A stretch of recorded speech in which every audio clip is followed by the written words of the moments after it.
Sounds good. All right. Cool. So, okay, we're live.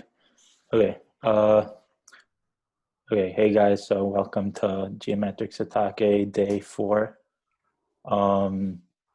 So today we're sort of going to be continuing with the proof, maybe sweating through some of the details. So anyway, let's start with maybe remembering kind of what we're trying to do here. So so we want to show that sort of the Satake category, which we were worrying about, which we can just go ahead and recall what it is. Reverse geo-equivariant sheaves on GK mod GO, which is the affine Grassmannian, is a Tanakian category. And Saad talked about what that means, but basically it means it fits some formal conditions such that we'll know that it's the category of representations of some affine algebraic group. In particular, we want to show that that cohomology is a fiber functor. So I think we've said this at some point already, but so you need one of the main conditions of showing something is a Tanakian category is to show it has some map down to vect k, and that's going to turn out to be the forgetful map from representations down to just their underlying vector spaces, and that map in this case is going to turn out to be the cohomology map. And in particular, so things we want to show today are that it's exact and that it's faithful. So the fact that it's exact may be right off the bat somewhat surprising. I mean, cohomology, generally speaking, is not something which is exact. You know, you usually get some kind of long exact sequence of cohomology. So that's maybe not what we would expect. Faithfulness may be a little bit less surprising. So as a strategy, we're basically going to decompose cohomology into these guys called weight functors. So we're going to show that cohomology is isomorphic to the direct sum over all the co-weights of these weight functors, where the weight functors are going to be just the cohomology, the compactly supported cohomology, except on just one of these sets, S sub mu, which we defined yesterday. And then we're going to show that each one of those is exact, and that's sort of going to give us our exactness. So that's a rough schematic for today. Today's probably going to be a little bit more detail-oriented than yesterday, but that's hopefully fine. So let's sort of, we briefly mentioned the definition yesterday, but we're going to define these S mu's to be sort of nk times these points, and maybe we can even just remember that this point is T lambda times GO. And the T lambdas are the same except if you take the negative unipotent radical. I don't know if everyone here is sort of familiar with N, but if you're thinking of sort of the Borel as upper triangular matrices, then you can think of N just as upper triangular matrices with ones along the diagonal. So the formal definition is the unipotent radical of the Borel, and in practice that means it's just the unipotent elements of the Borel, so 1 plus the nilpotent elements, and you can sort of see that those are going to turn out to be elements that look like that. Either way, and then N minus is the opposite unipotent radical. So whenever you have a Borel, you always have an opposite Borel, in this case, lower triangular matrices, and then you can take its unipotent radical. So right off the bat, sort of in order to gain more information about these guys, we're going to, and this is for any co-weight. So one thing to note right off the bat is that this is for any co-weight, not just for dominant co-weights, like in the stratification we talked about yesterday. So in order to talk about these guys, we're gonna have to talk for a second about the Vyali, Nikki, Berula decomposition. So This might appear a little bit unrelated for a second, but it'll become related pretty soon. So say we have a C star action on a smooth projective variety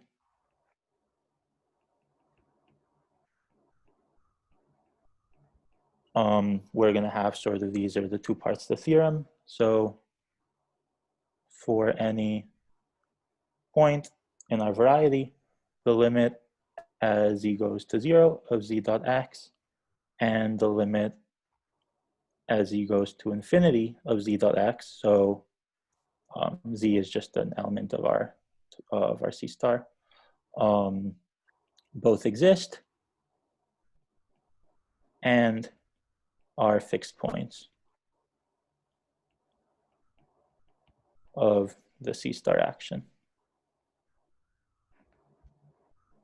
And furthermore, if our fixed point set is finite, so that is the fixed points, then we can basically decompose our space X into what's often called the attracting and repelling set. So these are going to be the attracting sets.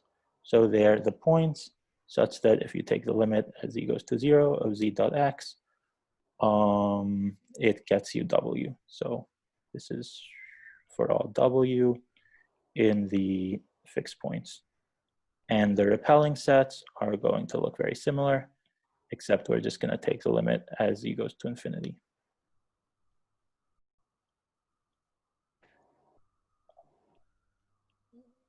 And this is going to these guys both decompose X into smooth, locally closed subvarieties. So essentially, every time that we have a C star action, we get a way of getting a stratification. So this is a very strong theorem, and I've seen it used a few times, and I think it'd be super useful, in part because, as we're going to talk about, you can sort of get C star actions out of torus actions by looking at a co-weight. And if your co-weight is regular, you're not really going to lose much by doing that. So now let's return to our case. So we have, what's up, Charlie? The stuff right above that you scrolled past. Yeah. Just going by a little faster. Yeah, so do you want to look at sort of this kind of intro? No, the next page. Also, the cohomology, is that in the sense of the perverse T structure, or? No, like, that's just ordinary cohomology, yeah. Okay. Yeah, so Charlie, the only thing up there is we just define these S lambda and these T lambda sets. I mean, that's like super important. So if you didn't see that, then it's good that you saw it. But yeah, that's all we did up there. Actually, sorry, why does ordinary cohomology just land in plain old vector spaces? Is there not grading or something else as well? Yeah, so we just take the direct sum of all of them. Yeah. There is sort of, we will see that there is some extra structure, but for now, certainly that's going to be the fiber functor. So we have, we're not going to prove this, but we have that.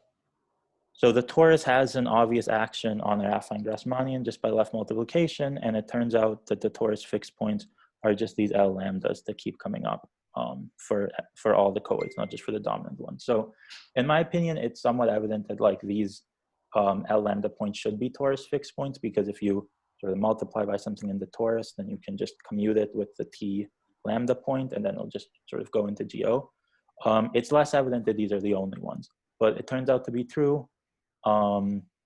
So we're gonna sort of go, we're just gonna take it as true. And then using sort of two row dual, so that's a co-weight, we can turn this into a C star action with the same fixed points. So if you have a co-weight, that's a map from C star to T. So if you have a torus action, then a co-weight's going to give you a C star action.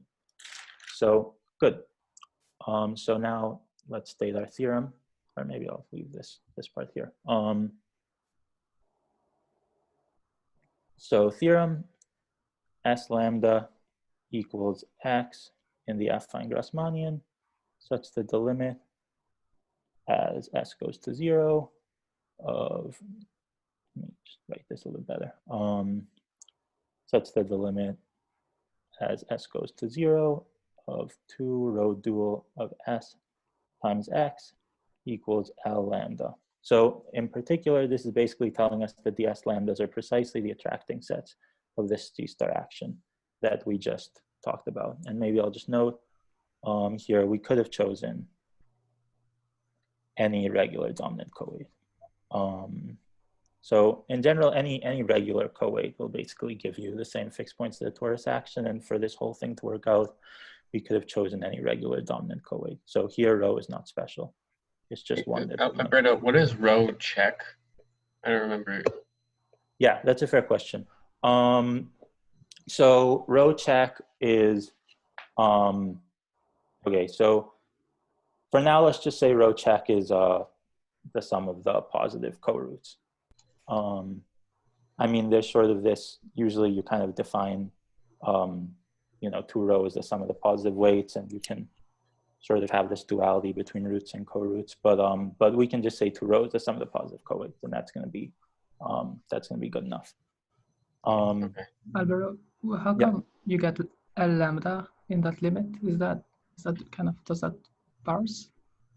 So remember the Vyali-Berula decomposition, it basically decomposes our variety into the sets which go towards a certain fixed point, and then we said above that the fixed point's the torus action, and thus of this C star action that we get from 2 row dual are the L lambdas. Geo orbits.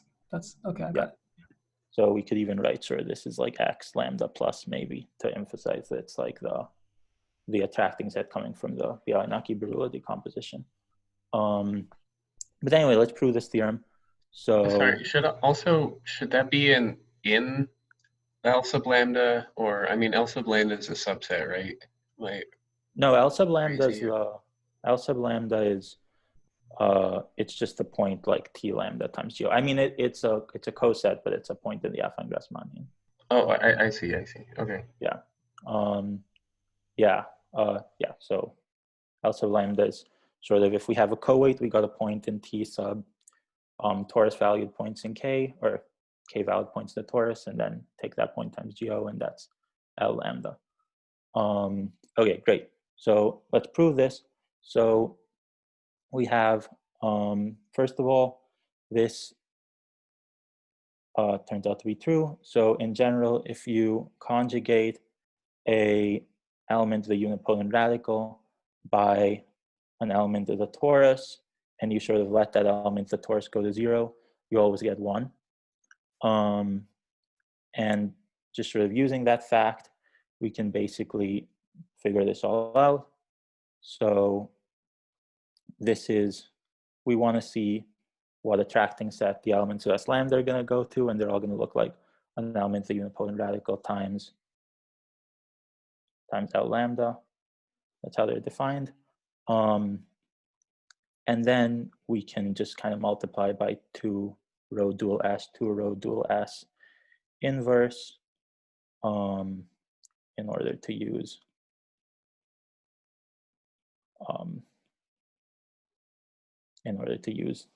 the thing we just wrote above. So then this is just going to be 1. We're just going to get the limit as S goes to 0 of 2 row dual of S times L lambda, and that's just going to be L lambda. So what we got is that S lambda lies inside what we could call S lambda plus. But both of these are like, if you take the union over all these sets, you get the whole affine Grassmannian. So this is going to tell us right away that S lambda equals X lambda plus. And now we sort of have 2 different ways of thinking of these S stratified sets, which are both going to be important. So maybe let's prove our first lemma about these guys. So it's going to be that, so these were the Schubert cells. So maybe we should even actually recall what the Schubert cells and varieties were. So recall, GR lambda equals GO times L lambda, and these are called Schubert cells, and if you take their closure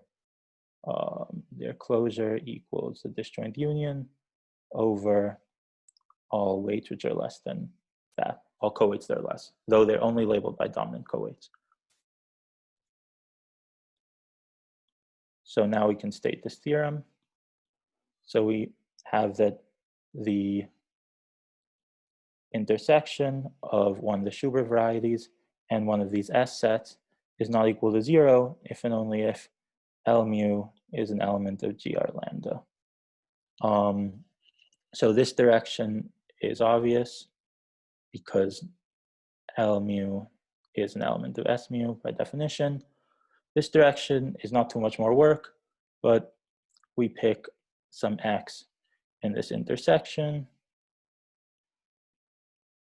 and then we take its limit.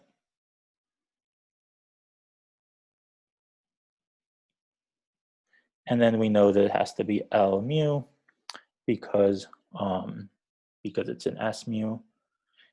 And then because this guy is closed, we're done. We get that X is in there. Cool. So why is this sort of a relevant thing?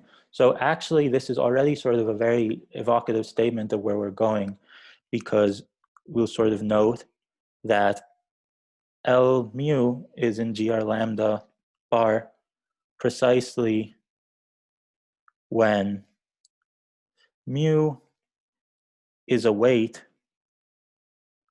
of the irrep, so the irreducible representation of G dual with highest weight lambda. So I don't know if we said this explicitly ever, but so we talked about how sort of dominant weights classify irreducible representations. One thing we might not have talked about is sort of exactly what the weights those irreducible representations are, but the way you can get them is you can look at sort of all the dominant weights which are less than that one, and then take the Vyali orbits of all those, and then you'll get all the weights.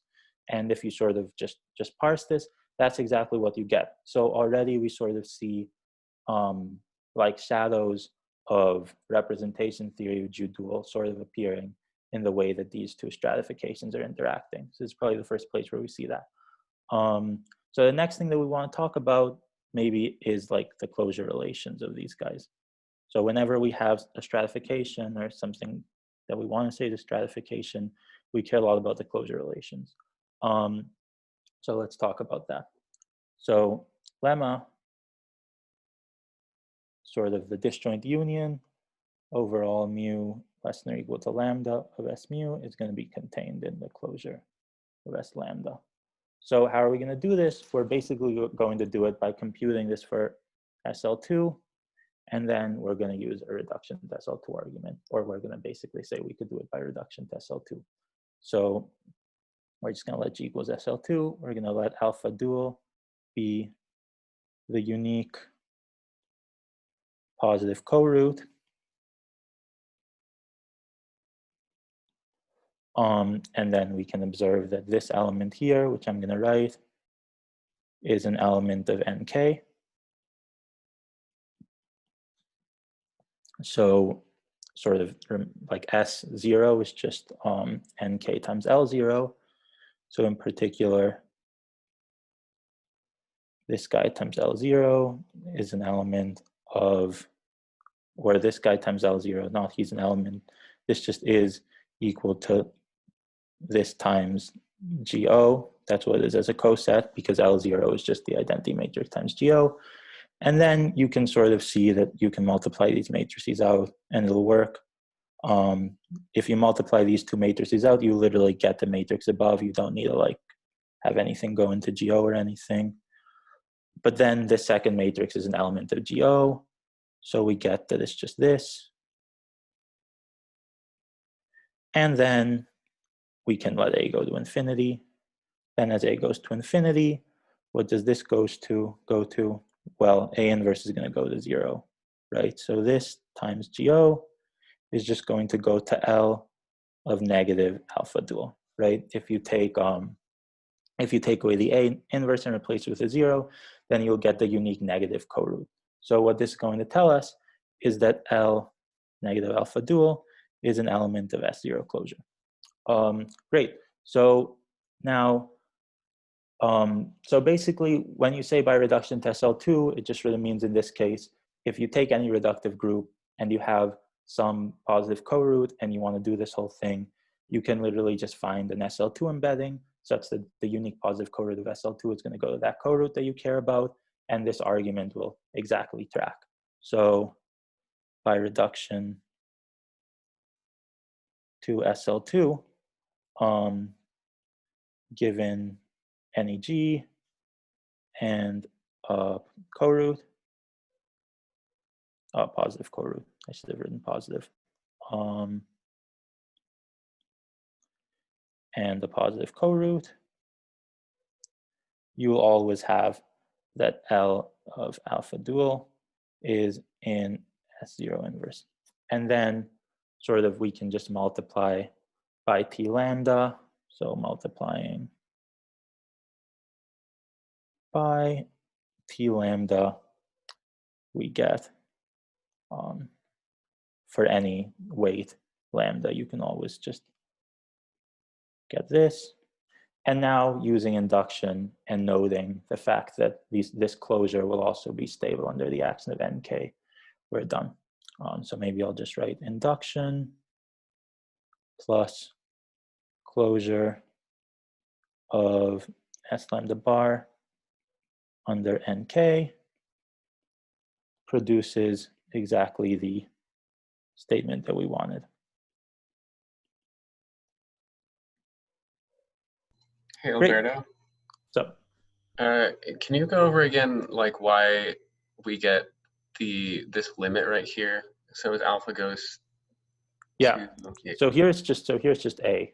Yeah. Maybe one thing which was confusing is that I used alpha and A, and they're different things. So okay. So A is just a number. So this is actually right here. It's sort of like literally just a computation. Mm-hmm.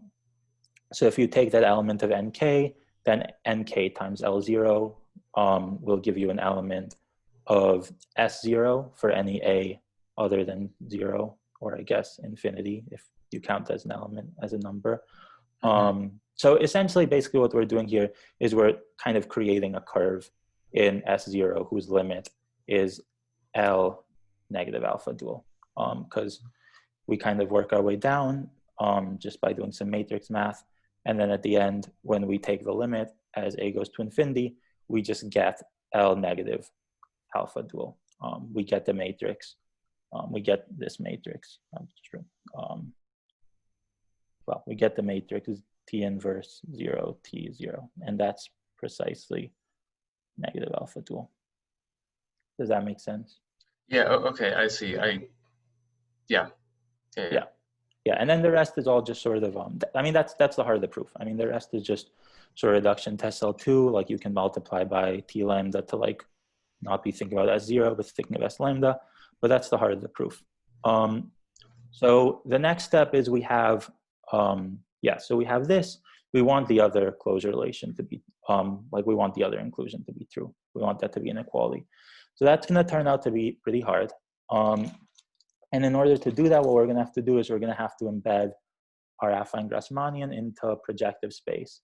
And in order to do that, we're going to have to do a bit of an interlude in which we're going to talk about affine Kac-Moody algebras. So everything in this interlude is self-contained. And the purpose of this interlude is to sort of tell us more about the geometry of these S lambdas and how they intersect with the Schubert cells. So I think there's like some clever arguments here, but at the end we'll sort of have like a few results that will come from this interlude.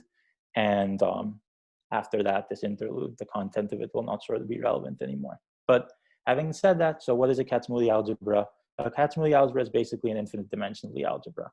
So Kac-Moody algebras still have finite dimensional cartons, but they could have infinite dimensional roots. Well, they could have infinitely many root spaces. So not only do they have finite dimensional cartons, they even still have root decompositions. So the cartons will act by the adjoint action, preserving all the roots. There just could be infinitely many.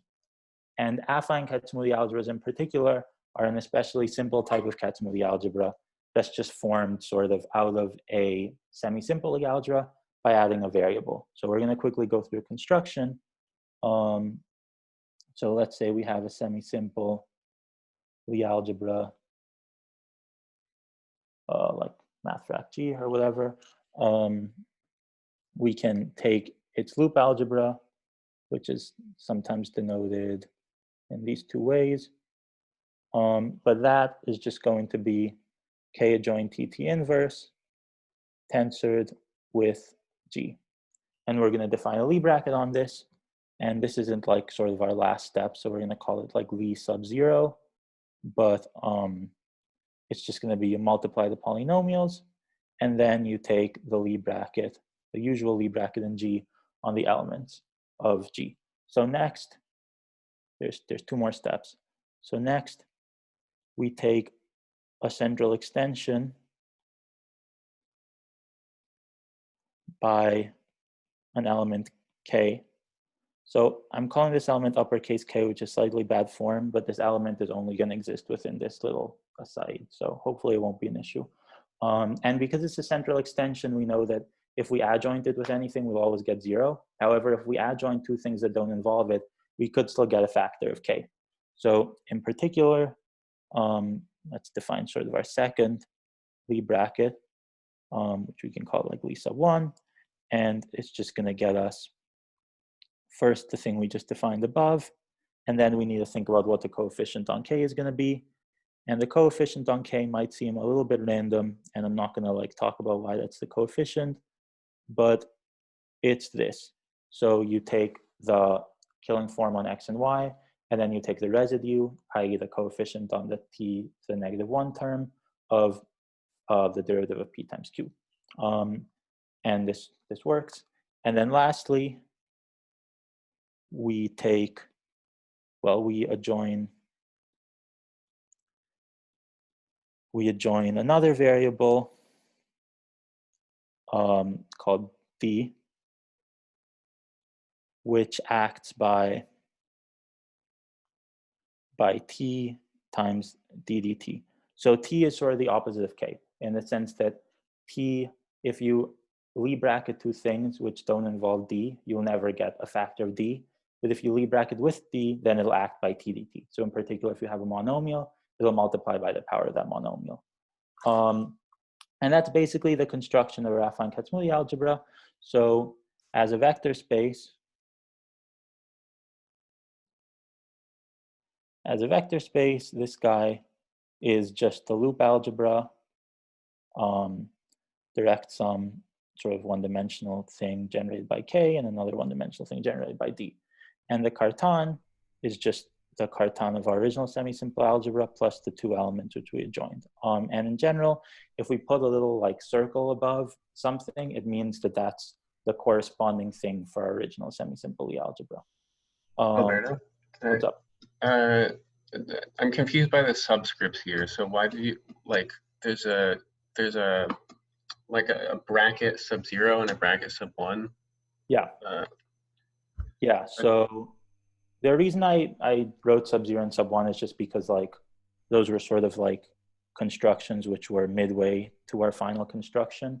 So I guess I could have just not had any subscripts and say like that's the Lie bracket for those like things which were like intermediate. But basically, first I defined this loop algebra, then I defined a Lie bracket on it, then I added a central variable, then I defined another Lie bracket, and then I added a second central variable, and I guess I didn't actually write a formula for the Lie bracket there, but I just kind of said in words like how D acts. Oh, I see. So this bracket sub 1 is the bracket on the extension of L sub G by some central element K. By K, yeah, precisely. Okay. Yeah. And then I see. When you say you join another variable.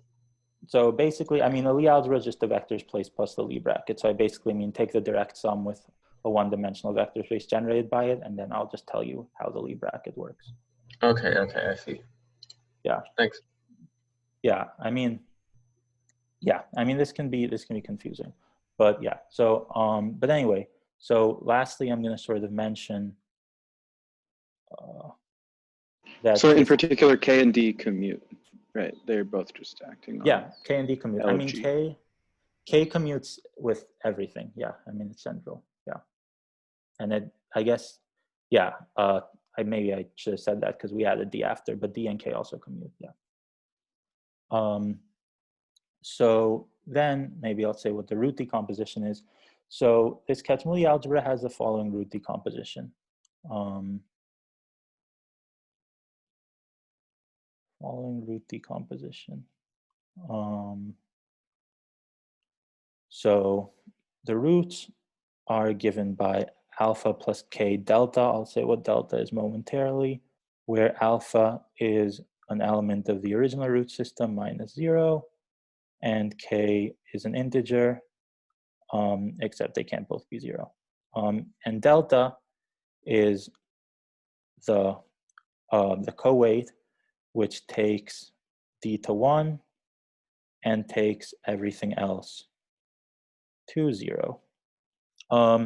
So I think this will be clear if I just write what the root spaces are. So in particular,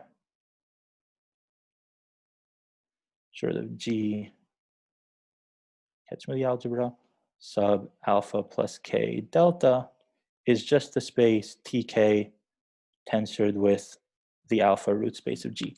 So what's going on here? If we have something in our original carton of the semi-simple Lie algebra, it's just going to act by alpha on add.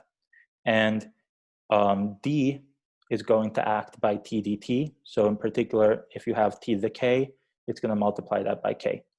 So on this root space, sort of K is going to act by 0, because it always does. T is going to act by multiplication by K. Alpha is going to act just as alpha usually would in the semi-simple Lie algebra. And these guys together, along with the carton, comprise the whole Kac-Moody algebra. So that's like the root space decomposition. And I'll just say, we're just going to say the positive roots are the ones where, I guess I should write this. The positive roots, I mean, this is a choice, obviously, but they're going to be the ones where K is greater than 0 or K equals 0, and alpha is an element of the positive roots of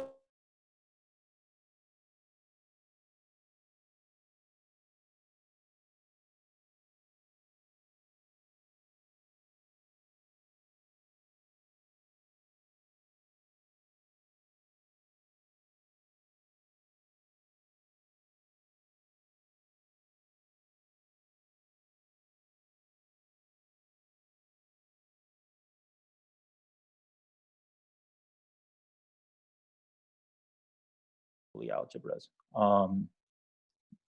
Did Saad just disappear? Went back and forth. Hopefully it didn't affect the recording. Okay, cool. But yeah, so in semi-simple Lie algebras, we always have, if you take, say, the root lattice and you tensor it with C, you'll just get back all of H star here. You'll just get back a hyperplane. But we're going to take actually a weight, which is sort of perpendicular to this hyperplane. So we take the weight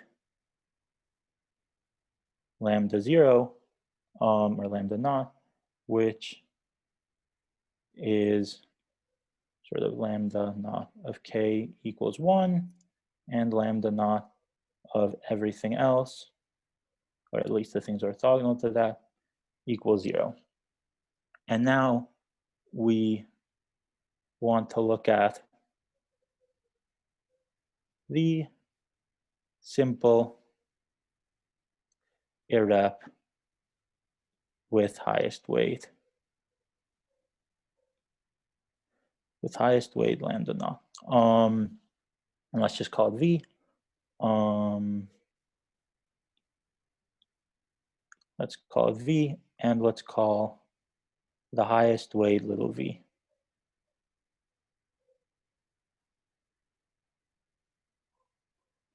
So, so what do we sort of know off the bat, just from sort of the way this has been phrased so far? We know that because it's the highest weight rep with highest weight v, we know that the positive roots are going to act by 0. So I'll just write positive roots act by 0. But we actually know a little bit more.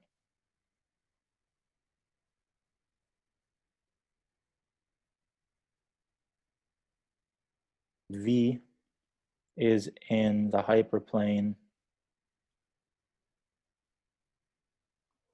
sort of things which are 0 with respect to the cartan of the original semi-simple Lie algebra. Sort of things of this form also act by 0. So why is this true? This was something that sure confused me. So first thing to note is, for whoever this means something to, we're taking like the irreducible simple, not something like the irreducible Verma, where this wouldn't be true. And if we just think about sort of semi-simple Lie algebras, so if we take a dominant weight, then we'll get a representation, and the positive weights will act by 0. But when will the negative weights act by 0 too? So usually we would expect that the negative weights don't act by 0, that they lower the weights. But if our highest weight is in some hyperplane with respect to some simple co-root, or with respect to some simple weight, then the corresponding negative weight will act by 0. And in particular, maybe the easiest way to think about this is just, let's say you have a semi-simple Lie algebra and you wanted to take the simple representation with highest weight 0. Well, you just get back the 0 representation. You wouldn't get back anything else. Like all the weights would act by 0. And essentially, as far as like the part of the cartan that comes from our original semi-simple Lie algebra knows, that's basically what's happening here. So all of the root spaces of the form 1 tensor, or root space of our original semi-simple Lie algebra are going to act by 0, whether or not they're positive or negative. So putting this all together, we're just sort of going to get that sort of G adjoint T stabilizes sort of the one-dimensional vector space generated by this highest weight. So we know the cartan is, and we sort of talked about everything else. So the next thing we're going to want to do is we're going to want to lift this representation to a representation of the Kac-Samuni group. And that's when we're going to recover something that looks like the affine Grassmannian. So Kac-Samuni groups are a little bit messier. So we want to lift this to a rep of G, the Kac-Samuni group, the affine Kac-Samuni group. So how do you get an affine Kac-Samuni group? Maybe based on what we've said, it's not super surprising that you basically take G with coefficients in this ring, and then you want to add some semi-direct product by C star, and then you want to add some central extension by C star. But especially the central extension are going to be a little bit hard to define. And sort of both Merkowitz-Vallone and Bowman-Rees sort of choose to sort of talk more about its semi-simple, its Kac-Samuni algebra in terms of doing the computations. And essentially the only thing that's sort of relevant to us right now is that this rep that we've created of the Kac-Samuni algebra is going to lift, and that the sort of the information that we've gleaned is going to tell us stuff about how the sort of G with coefficients in C adjoint TT inverse inside that Kac-Samuni group is going to act. So maybe I'll just, maybe it's time to write some words. So if we projectivize V, we're going to get this map from GC TT inverse to, well, so this is just a map right now. So there's certainly no issues with defining this map. We projectivize the representation, and we're going to send G to the way G acts on the highest weight. But what we have above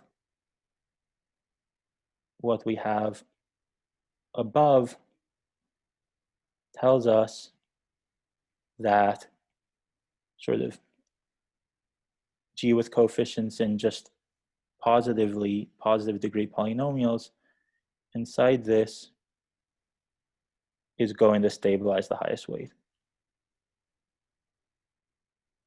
Or it's going to stabilize the one-dimensional vector space generated by the highest weight. So in particular, This top thing is going to factor to a map like this from the affine Grassmannian, which we learned yesterday. One way of writing it is like this.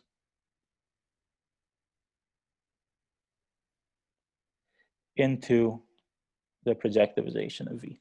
So one thing which I'm noting is that I think there's a lot of questions in the chat, and also Tom told me he couldn't come today. So if anyone has questions, maybe now is a good spot to sort of stop for questions and see, is anyone sort of confused about what's been happening? Yeah, Alberto, what did we just do? Like, sorry, I had to go up to go to the bathroom, but so you introduced this Kac-Moody algebra. Yeah. And that's nice. So then somehow we end up here at the Grassmannian, and I kind of think I missed the in-between part. So yeah, sure. Great. So yeah, so we defined this Kac-Moody algebra, and not only did we define the Kac-Moody algebra, we defined this representation of the Kac-Moody algebra with this highest weight lambda naught. And then we sort of thought about how it worked, and we realized that everything of non-negative degree in T is just going to stabilize the highest weight, or at least it's going to act by scalars on the highest weight. Then we lifted that to a representation of the Kac-Moody group, which I sort of didn't say a lot of the details of how that's going to work. But what we care about is sort of this G with coefficients in C adjoint TT inverse that's sort of in the Kac-Moody group. So we lifted the representation, and then we defined this map from this to the projectivization of the vector space just by sending G to how it acts on the highest weight. So that's right here. And then by the stuff we figured out above about how everything in positive degree is going to stabilize the highest weight or act by scalars on the highest weight. And since we projectivize now, we got that this is going to factor down to a map from, well, we can quotient out by everything of positive degree.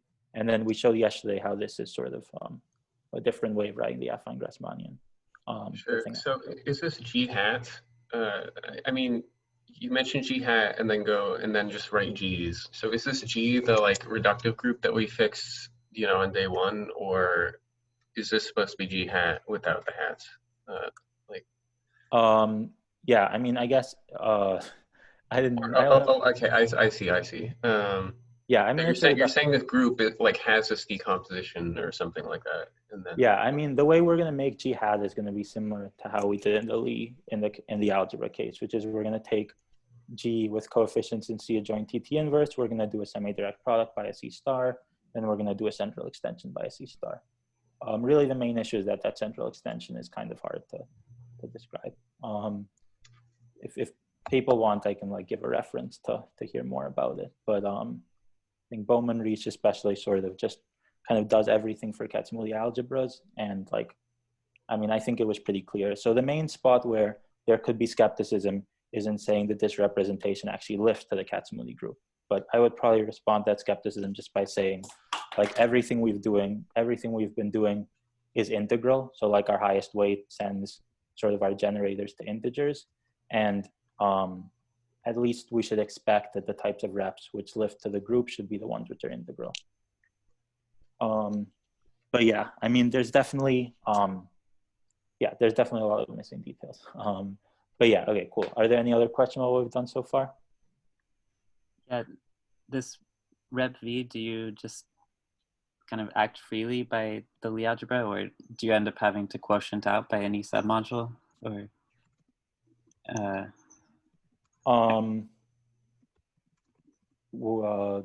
Sorry, I think I just missed the construction of V. You had a highest weight and then what? Yeah, well, so just sort of, I mean, I guess maybe, yeah, so given any weight, you can always have a irreducible highest weight rep, with that being its highest weight. So that's sort of just how we defined it. And we're taking the simple highest weight rep. So yeah, we're taking the irreducible highest weight rep.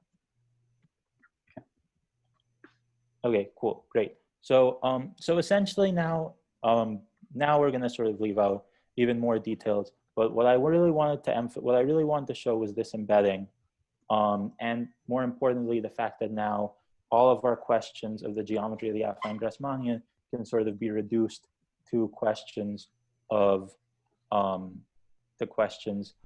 representation theory of Kac-Moody algebra. So in particular, L0 we know is basically going to be the identity matrix. So that's just going to go to V. And then everything else is just going to go to something times V. So our whole sort of everything about the geometry is just a question of how exactly this Kac-Moody representation works. So for our purposes, I'm just going to sort of tell you what we're going to get. We're going to get that if you look at the image of this S sub lambda set, we're going to, or let's look at its closure maybe first. We're going to get that this is contained in weights which are greater than or equal to negative lambda dual. And if you just look at the cell itself, so yeah, just the cell itself, not its closure, you're going to get that it's stuck in also here, but sort of take out strictly larger weights. And if you sort of take the closure of this guy that I wrote at the bottom,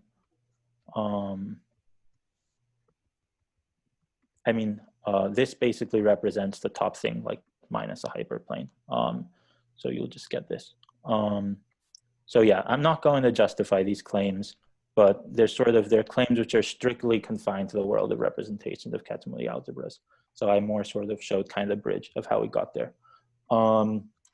But now sort of with that, we're going to be able to state some theorems about the affine Grassmannian, which I'm just going to state right here. So what's up? I'm sorry if you answered this because I definitely admit I came in late. But oh, hey, Tom. Hey, what's up? Hey, you made it. What's up? But did you fix? Does V what? Sorry, I think you got cut out for a second. Yeah, sorry. Can you hear me now? Yeah. Great. So when you have these Kac-Moody representations, but did you fix a level or are you varying the level somehow? So by level, do you mean what K goes to? Yes. Yeah, we fixed level 1. Yeah, it's important that that the level is not 0. Yeah, it won't matter if it's which other level is, but yeah, we fixed the highest weight sending K to 1. Yeah, that was super important. Actually, Tom, I remember we talked about this sort of once, and the fact that the level is 1 is exactly why sort of everything in degree 0 acts by 0. Actually, that's not exact. Well, actually, that's not why. Never mind. But that's why you won't get the whole entire 0 representation as your irreducible rep. But yeah, I mean, we fixed level 1. Okay, and where are you working out of for this again? Where is this written down? Yeah. Okay. Great. So so some of it's written out in Bowman-Risch. I think basically the parts which I've said are written out in Bowman-Risch and in slightly less clear language in the Merkovich and Volodin paper. The parts about like sort of this parts which I just have here at the top of the page are like slightly more taken for granted. They reference a book by like Katz called like Infinite Dimensional Algebras, which I looked at a bit and it like, I mean, it explained this stuff. But yeah, I mean, those are the parts which I've like actually written out are basically from Bowman-Risch mostly. And hey, Alberto. Maybe from talking to David too, yeah. So for my sake as well as Tom's, can you go over like what you've done so far and like where it's going to come together? So you defined in the like very beginning this S sub lambda, and I guess did you show that these S sub lambda stratified the affine Grassmannian, or like what is the role of these things vis-a-vis the rest of? Yeah, so how about I write the next theorem and then we can talk about if you're still not sold. Because yeah, so the next theorem is basically sort of transcribing everything that we get from this into stuff about the S lambdas. And yeah, I'll just write it and then we can maybe keep talking after that if there's more to say. But so yeah, so maybe the first thing to say your question is yes. So this is giving us, first of all, just by looking at sort of where these S lambda are going to live under the embedding, we will get, just as the first part of this theorem, the fact that this is stratification. Stratification is a bit of maybe not the right word to use because they're all infinite dimensional, but we'll get these closure relations. We will also get, and this is pretty critical, just as critical as part one, that under the embedding, under this embedding, there exists a hyperplane H lambda such that the boundary of S lambda is just S lambda bar intersect the preimage its hyperplane. So why is this important? Is because it's basically telling you that when you go down to stuff that's of a lower co-weight, you drop dimension. Like it's given by cutting out a hyperplane. So yeah, I mean, this is sort of what I was trying to say upstairs, that we have that the S lambda closure goes into all of the weights sort of above a certain weight. And then the S lambda itself is sort of that minus a hyperplane. And maybe the other parts of the theorem are just, we want to say that this is true for the T's. So I'm not always going to maybe write the equivalent statements for the T sets, but in this case I will, except for 4, I'll just write same as 2.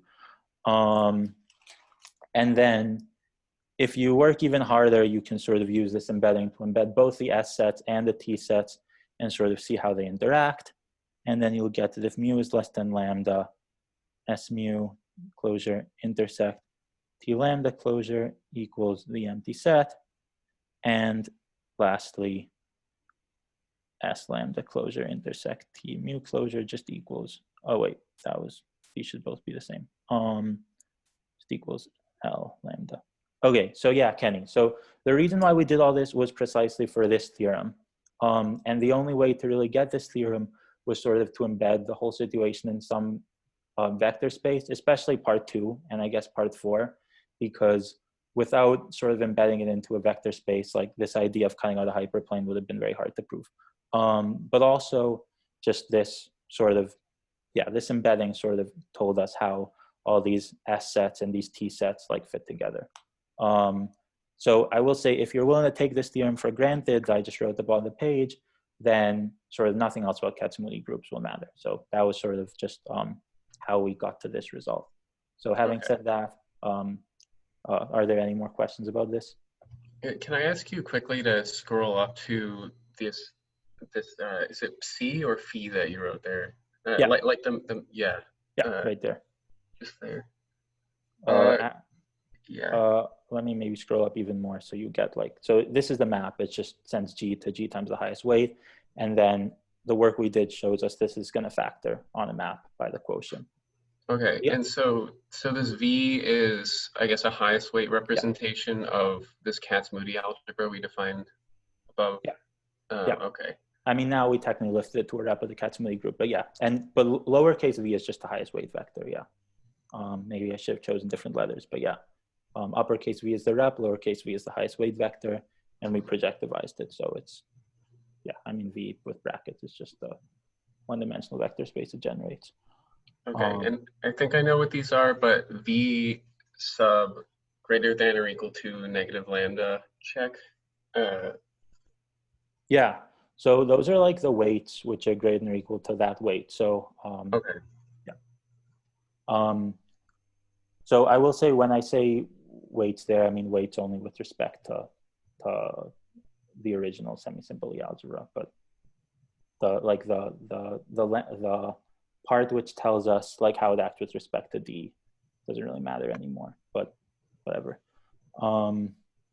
Okay. Any other questions before we move on? Maybe to say inner things. Okay, great. Cool. Okay, so now we're going to return sort of to the affine Grassmannian proper. So we're going to have this theorem. So I'll just go ahead and write it. So if if this closure intersect with S mu is not equal to the empty set, then it has pure dimension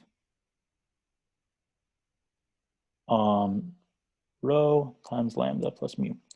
And I'll just say part 2 of the theorem is that just this is dense in. Okay, so we're sort of entering a part of this proof where there's like a lot of details, which like me writing them will be just as effective as like I will literally just be writing word for word what's in the reference. So in a lot of cases, I'll sort of prove like the easier case and like not prove the harder case if they're like generally the same idea. So for example, in this case, I'm just gonna sort of, we're gonna prove part 1 and part 2 is actually really easy. And we're basically gonna prove one of these inequalities. So this is gonna be an inductive argument. So a lot earlier, if people remember, we proved that GR lambda is contained in S lambda and both closures. And that's gonna tell us that the dimension of GR lambda intersect S lambda is just equal to the dimension of GR lambda, which is 2 times rho of lambda, which maybe we can write more evocatively as rho of lambda plus lambda. This should be consistent with the theorem. So that's sort of the lambda equals mu case.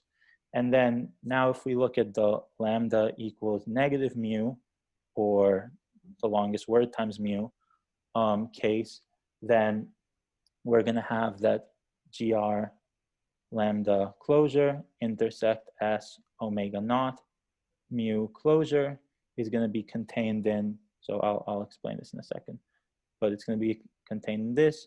So this second containment literally just comes from doing the same thing, doing the same lemma we used above, except for the T set. So the T sets basically correspond to choosing the opposite Borel. In particular, the negatives of the dominant weights are now the dominant weights. So omega naught lambda would sort of be the highest weight with respect to the opposite Borel. And then we're going to get that GR lambda is contained in T omega naught lambda. But one of the sort of parts of our very long theorem upstairs was that this is just this. So it has dimension 0, which is also consistent with, that's equal to rho times lambda plus negative lambda as well. So we have sort of the 2 extreme cases. And the general form of this proof is going to be, we have the 2 sort of extreme cases. We know that all the mu's where S mu intersects GR lambda are just the weights of the highest weight rep with highest weight lambda. So they're all going to be in between lambda and negative lambda. And we already have the dimensions for those 2. And we're basically going to use the fact that every time we go down, we need to go down by a dimension. We're cutting down by a hyperplane.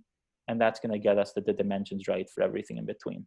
So I'm going to go ahead and prove maybe one of these inequalities, but we're not going to like prove both of them.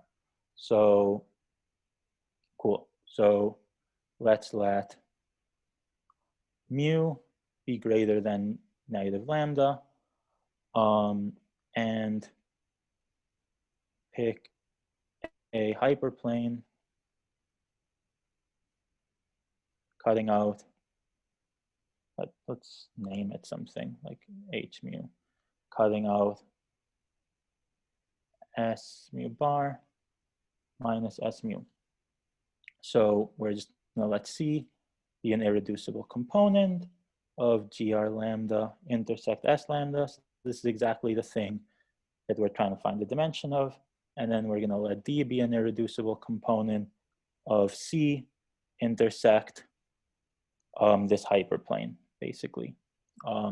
So since D is cut out, well, since D is the intersection of C with a hyperplane, we know for sure that the dimension of D is going to be between the dimension of C minus 1 and the dimension of C.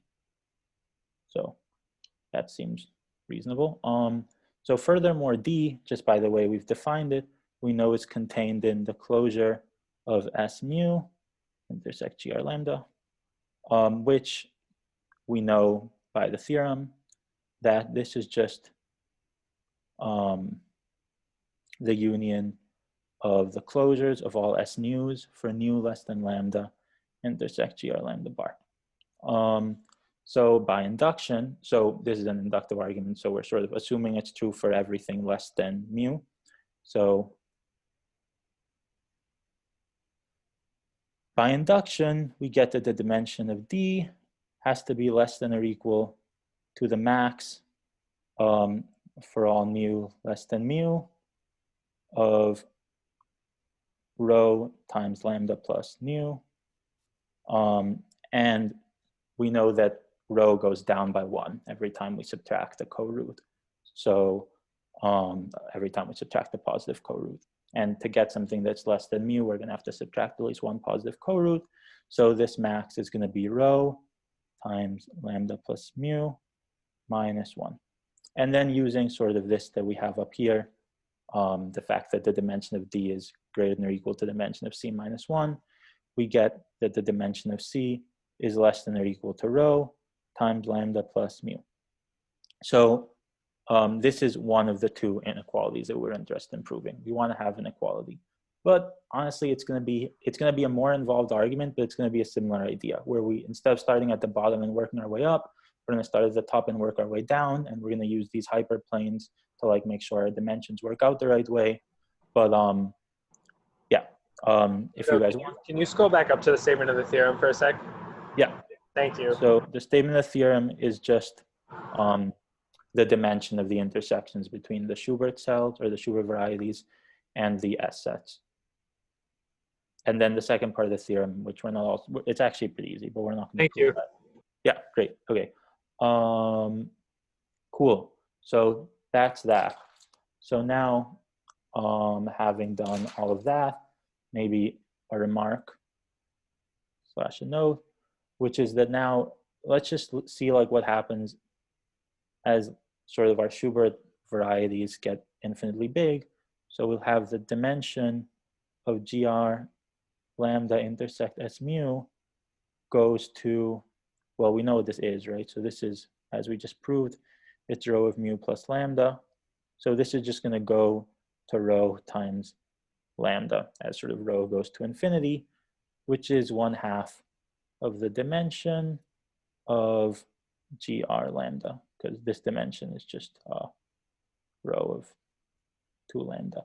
So this is why sometimes these S sets, the S actually stands for semi-infinite. So people call them semi-infinite sets. So they're all infinite dimensional and infinitely codimensional, and thus saying they're half dimensional is not a very meaningful statement, but they're sort of half dimensional with respect to this, to these Schubert varieties. Sort of as you go to infinitely large Schubert varieties, they'll always approach half dimension. But in the meanwhile, every time you move up in the S sets, you go to a bigger one, it sort of has a little bit more of each Schubert variety. So their geometry actually interacts in like a somewhat subtle way. But yeah, the main way that their geometry interacts is by this theorem. Sort of this tells us the dimension of their intersections. Maybe I should, yeah, okay. Great. So now we're sort of at the point where we're gonna sort of reintroduce these weight functors. So we're finally coming back close to like where we started, trying to show that cohomology is a fiber functor. So we're going to define F sub mu from the Satake category to vector spaces over K by F mu of A. So maybe A is, I'll just say A is in Sat G, equals compactly supported cohomology in specifically just this one degree of S mu of A restricted to S mu. So this might seem like an odd thing to define, especially the fact that we're only taking one cohomology group. So maybe it'll be cleared up after this theorem a bit. So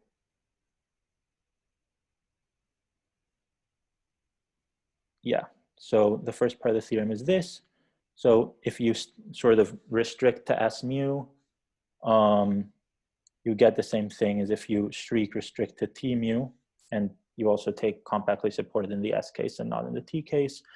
And more importantly, part 2, the above are 0 unless K equals 2 rho times mu. So let's prove this. So part 1, it really just comes down to a theorem called Braden's localization theorem. So if you guys want, you can sort of look it up, but I was originally going to write it out, but it takes a while to write out, and then I'm just going to say like this theorem implies it. But essentially, I'll just say in words, the theorem basically says that if you have the attracting sets of some torus action and the repelling sets of some torus action, then if you star pull back to the disjoint union of the attracting sets, and then you shriek push forward each one to a point, you'll get the same thing than if you shriek pull back to the disjoint union of their repelling sets, and then you star push them each forward to a point. So if you followed that sort of here, that would basically mean on the one hand, you just get, when you star push forward to a point, you get cohomology, and when you shriek push forward to a point, you get compactly supported cohomology. So one side of that would just give you the direct sum of the compactly supported cohomologies with respect to the S subsets, which are the attracting sets, this torus action, and then the other way would give you just the normal cohomology of the shriek pull back to the T sets. But maybe that's clear written, but it's literally basically just the theorem that says this. So for part two, so for part two, we're actually going to prove it, or at least we're going to prove half of it. So by perversity, so recall that everything in the Satake category is perverse, even though we haven't really been thinking about that much today. A restricted to the Schubert cell is going to have to be an element of the, well, it's going to have to be in degree less than or equal to negative the dimension of that Schubert cell. And we know what that dimension is. That dimension is 2 times rho. So these guys are going to have to be contained in dimension less than -2 lambda. I should have said lambda there. Yeah, so that's the first thing that we know. The second thing that we know is sort of just a theorem, which is that for F constructible, the compactly supported cohomology of a sheaf F on some space X is always going to be 0 for K greater than 2 times the dimension of X. So there's sort of a bound on the cohomologies of, on the compactly supported cohomologies of what a constructible sheaf can be. And if we think about this in terms of now not like a specific sheaf, but a complex of sheaves, that bound is just going to become sort of the bound on how much our degrees can jump up. So in particular, putting this all together, we're going to get that because A restricted to the Schubert cell is contained in degree less than -2 rho lambda, we're going to get that the compactly supported cohomology of S mu intersect GR lambda of A equals 0 for I greater than 2 times rho lambda plus mu minus 2 rho lambda. So the 2 rho lambda plus mu is coming from this fact over here, that it can't bump up the dimension, it can't bump up the degree by more than twice the dimension. We know the dimension by the previous theorem. And then the -2 lambda is coming from the fact that A was already stuck in degree less than -2 lambda. And this is just 2 rho of mu.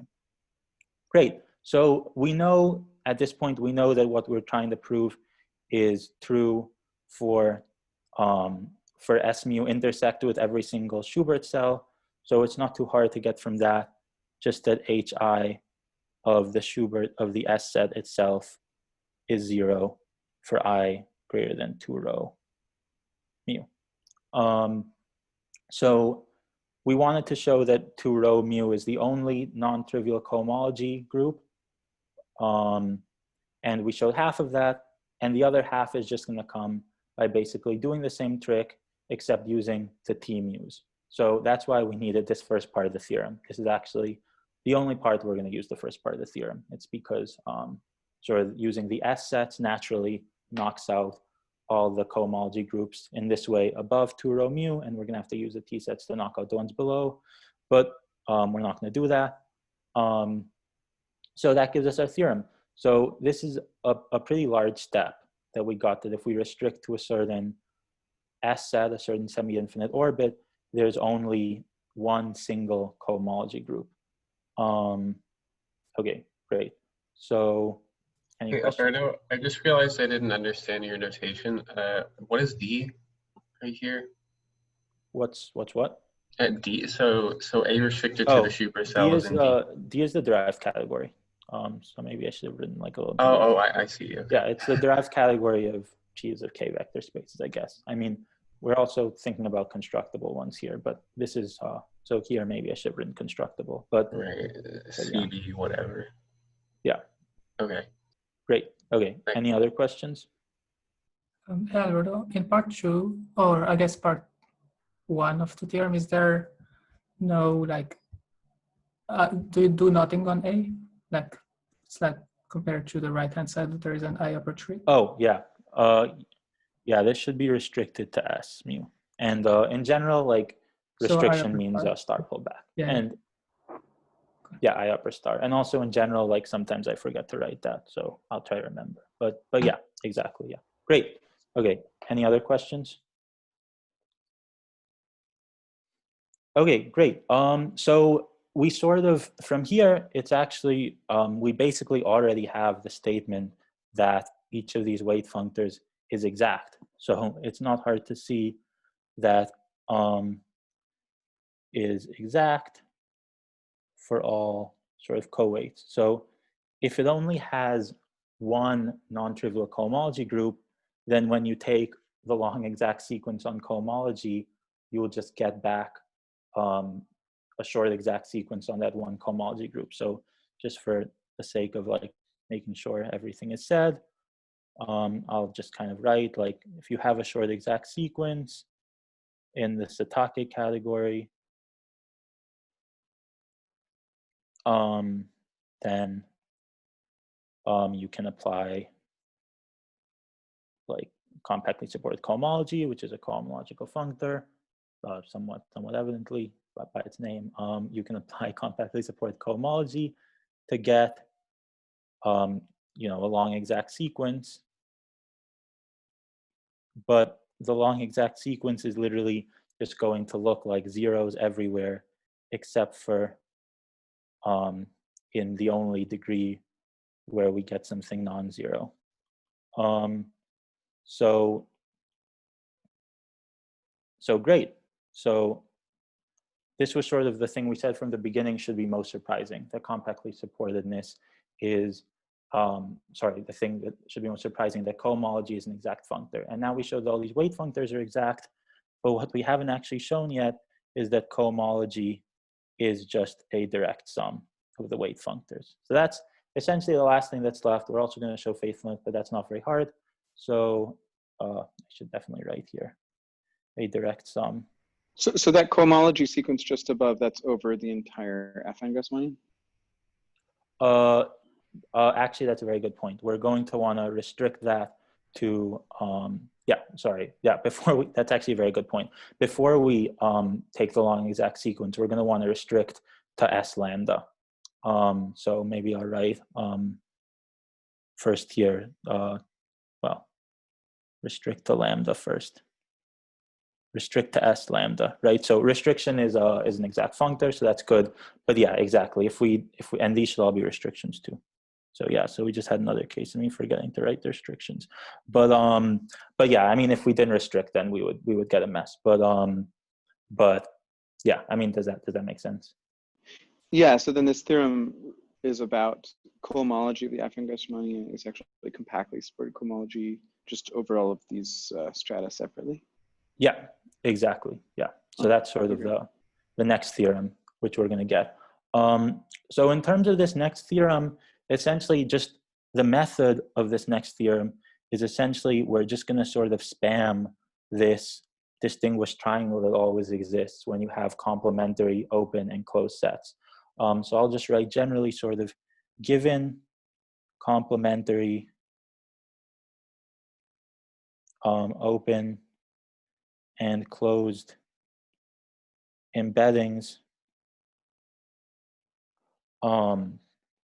J from some open set into X and Y some, so this one's going to be open and this one's going to be closed.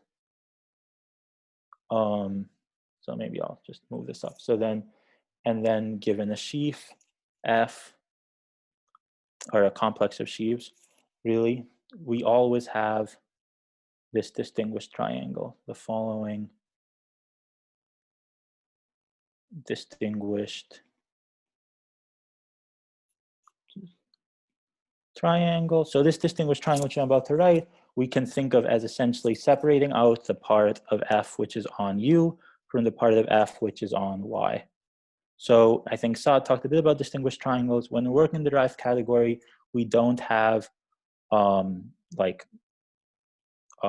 exact sequences because we don't have like kernels and co-kernels, but we do have distinguished triangles in the derived category. That's kind of what we use. And the sense in which they're similar is that they still give us long exact sequences on cohomology. And in practice, we often kind of still want to think about them as exact sequences. Like if we take, for example, things which are in the heart of a derived category, then sort of distinguished triangles in the heart will just be the same as exact sequences.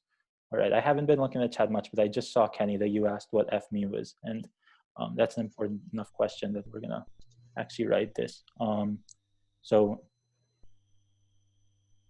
F mu is the compactly supported cohomology in the only non-zero degree of A restricted to S mu. So it's exactly the thing that we've been talking about the whole time. Yeah, it's the weight functors. Yeah. I think you wrote F lower mu earlier. Is there like a difference, or is that? No, there's only one. If I wrote F, yeah, I guess, yeah. Yeah, whether it's upper or lower, yeah, I mean, they're the same thing.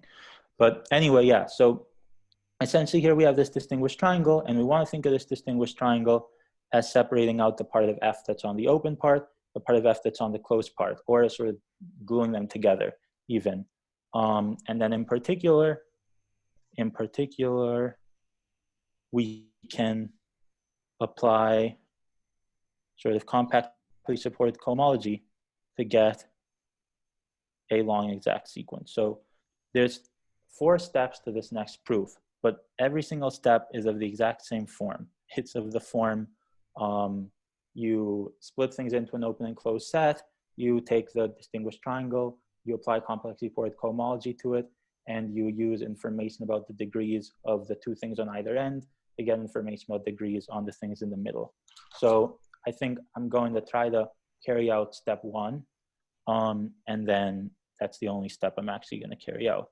But they're all basically the same, and they're all in Pramod's book if people want to go through and look at them in detail. So let Q be a finite set of co-weights. And then we're just going to let SQ equal the union over that set of the S mu's. And F is not in the Satake category. And then, so this is sort of the step 1 theorem. Sort of the compactly supported cohomology just on SQ of F restricted to SQ is 0 if I is greater than sort of the maximum of 2 rho lambda over lambda in Q, and I is less than the minimum. So this should maybe not be super surprising given what we've already showed about each of these individual weight functors, but this is kind of going from one weight functor to many weight functors. So the proof of step 1 is just sort of the base case is just Q equals 1, and that's just the last theorem. And then the inductive step, we can just take, so let Q prime be Q minus one of these weights, and we want mu to be maximal in Q, so that shouldn't be an issue because it's a finite set. And then we're going to get, since it's maximal, that S mu going into SQ is open. And since it's open, the complement is going to be closed, and that's just SQ prime going into SQ, and that's going to be closed. So we get a distinguished triangle. And we're actually applying this distinguished triangle to F restricted to SQ, but once we do that, we get the following distinguished triangle.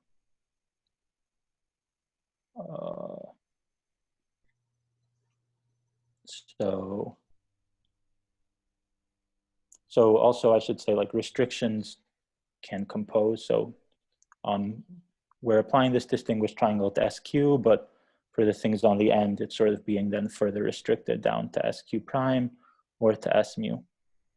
So maybe I can just, or even I can write. So, so we know that sort of the cohomology of the first term is concentrated in degree 2 rho mu. So that's the last theorem. And then by induction, since like Q prime is a subset of Q, we know sort of compactly supported cohomology of the last term is also concentrated in the degrees we want it to be. So it's between sort of the maximum and the minimum of 2 rho times mu for all the mu's in SQ.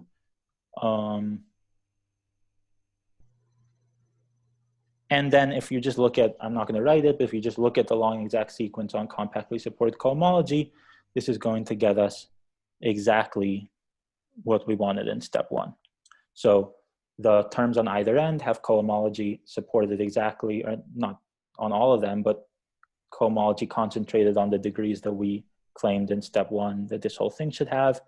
And then we use the long exact sequence on cohomology to show that the cohomology of the middle term, which is the one that we cared about, is also going to have cohomology concentrated in those degrees. So to that sort of parse, does that make sense? Because essentially now what we're going to do is we're going to do the same thing again 3 more times, except I'm not actually going to do it. But what I am going to do is I'm just going to kind of write like what the steps are so we can sort of see what the process is. So step 2 would just be to take mu1 through mu k in system coheights.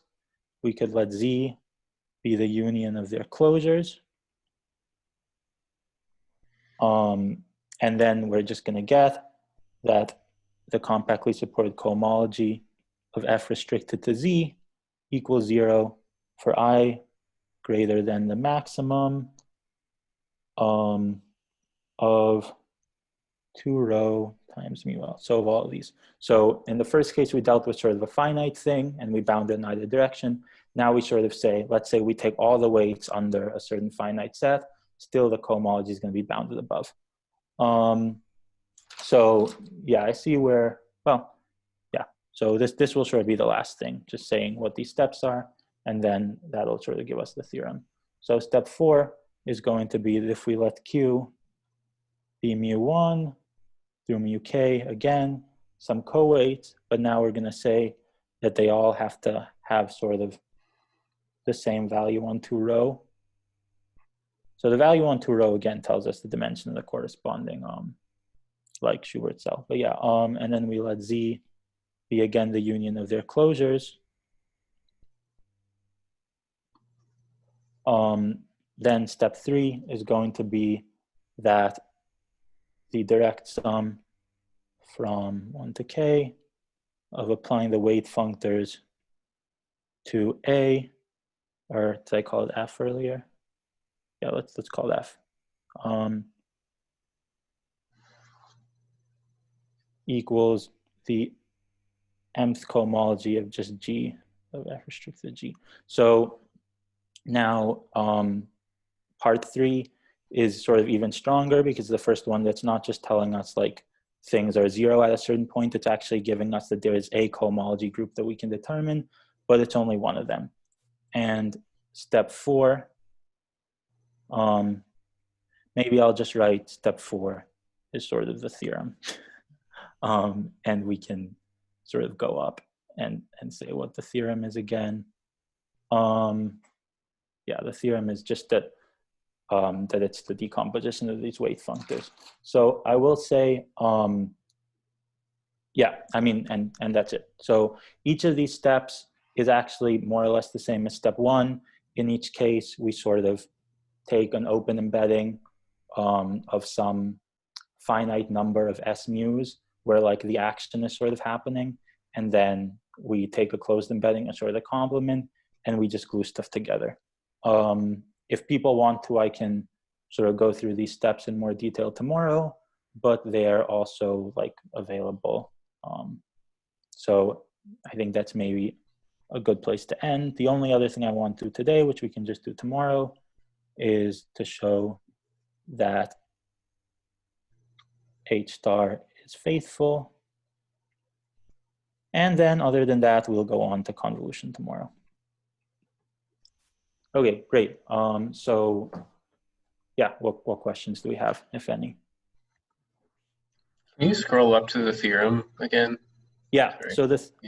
so the theorem is the theorem is the fact that you can decompose cohomology as these weight functors. So maybe maybe it feels like I didn't sort of fully do this theorem justice in that it's sort of doing most of the work, but it really is sort of like what we did on step 1. You sort of just follow each of these steps, and there's not really much more content there. But yeah, so the theorem is that you can decompose cohomology as these weight functors. But we could talk more about it if people want to have questions or want to hear more about how the theorem goes down. What happened to the compact support? Yeah, so that's like a fair question. So the compact support sort of goes away in step 4, and it actually just goes away, unless I'm misunderstanding something, it goes away sort of in a pretty like not super involved way, which is just that if we take sort of, for some reason I'm writing, let's just write cohomology. If we take sort of a big enough, so we can always choose a big enough Schubert variety that the support of our F of anything in the Satake, or well, if we pick an element in the Satake category, we can always choose a big enough Schubert variety that's supported on it. And then sort of the, so let's say F is contained in the closure of one of these, and then sort of the cohomology of F is just the cohomology of F restricted to GR lambda.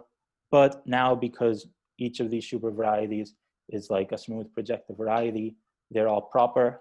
So it's the same as the compactly supported cohomology, unless, and then that's just the same as the compactly supported cohomology of C, unless I'm sort of confused about something, but that's the way I understood it.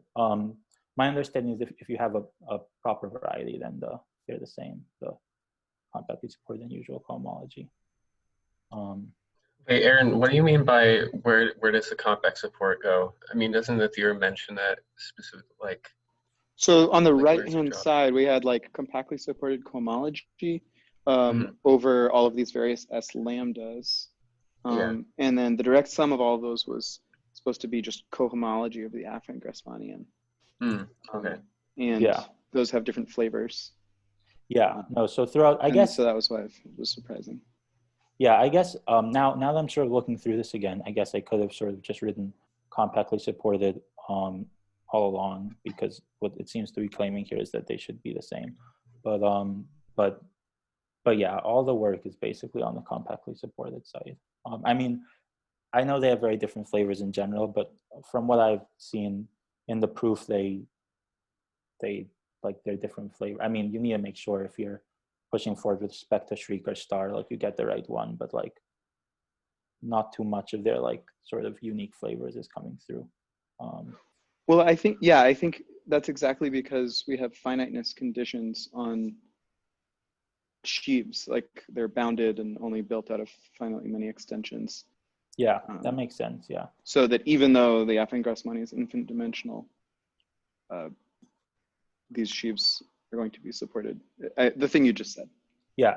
I mean, one thing which I should say is there are, like, this isn't the only time when I'm cheating a bit, in the sense that, like, there's statements which I say for like finite dimensional things, and then I use them for the affine-Grassmannian. And basically in all the cases, it's because the affine-Grassmannian is this co-limit of finite dimensional things. So if you actually pick a sheaf on the affine-Grassmannian, we can always just pick some Shewhart variety that it's supported on. But like a lot of the theorems sort of which I'm stating, like usually are stated for like not infinite dimensional things. But yeah. Well, yeah, a perverse sheaf specifically. Yeah. Yeah. Yeah. So, yeah, totally. Yeah, that's not a, okay. I wanted to ask, like, if you have any in scheme and then a sheaf on that in scheme, like that's not true in general, right? That any sheaf you pick has support on some, I guess like sub in scheme representable by a scheme or something like that. So I think if you have an in scheme which is like ind proper, then you're good. But yeah, so the affine-Grassmannian has a lot of like ind properties, like ind finite type and stuff like that, which I haven't all mentioned. But like, yeah, if the stuff that you're taking the co-limit over is all like, if the stuff that you're taking the co-limit over has like certain niceness properties, then those niceness properties tend to extend to the in scheme that you get. Well, it might even depend on what you mean by sheaf on an in scheme. Yeah. And I think that problem is basically like defined away by the way that we define these perverse sheaves. Yeah, okay. That's also fair. Yeah.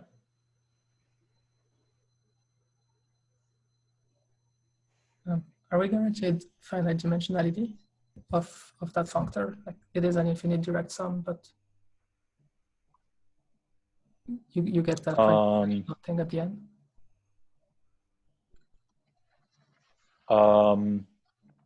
So definitely yes. And let me think about why that's true. So I think finite dimensionality just comes from like finite dimensionality just of like cohomology, because each of these weight functors is just cohomology on like these S sets of like a sheaf, like a restriction sheaf. So I think yeah, I think it just comes from finite dimensionality of like homology of constructible and perverse sheaves. Yeah. But the answer is definitely yeah. Yeah, so you can still sort of think of the S lambdas as like a co-limit of Shewhart cells, of their intersection with Shewhart cells, though. I'm trying to think if there's like some stitches which I'm missing. That's not actually a thought that ever crossed my mind. But actually, maybe Saad, to answer your question a different way, we can like know that's true by this theorem, which that the weight functors, their direct sum is just the straight cohomology. That'll definitely tell us that all the weight functors get you something finite dimensional. Yeah, I guess that's one way to get it. Yeah, that's true. Yeah, but I definitely think like we should know before then. And it should have to do with just like generally cohomology of perverse and constructible sheaves. Like I know generally speaking, cohomology of perverse and constructible sheaves is finite dimensional. I do agree, like it is kind of weird now because we're taking it on these infinite dimensional things, which like aren't even presented as nicely as the affine-Grassmannian or this colimit. So my thought is that you can take it as just the colimit of the intersections, and the intersections will be nice enough that you'll be okay. But yeah, I'm not 100% sure that that'll work out.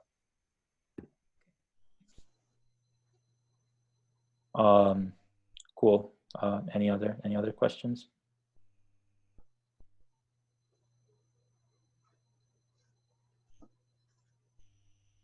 Where did you say this was referenced? Or like yeah, today's talk seemed to draw from one particular reference, it seemed, or you said that maybe. I forgot what the name was.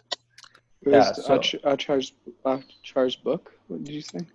yeah, so definitely like I'm these sequence of mispronouncing. theorems. Yeah, well, so this last sort of argument with the 4 steps, I took basically straight from Achar's book. The other arguments, like, I think they're more like standard. Like I think I took them more from like Minicourse and Valone and Bowman Reach. I think Achar's book has like very similar arguments. Achar's book does not go into the stuff about Kac-Moody algebras. But yeah, it's definitely like a union of the references, which I mentioned at the beginning of yesterday. And I think like this last argument with like the 4 steps comes straight from like Pramod Achar's book, and the other stuff, maybe minus the Kac-Moody stuff, is probably similar-ish everywhere.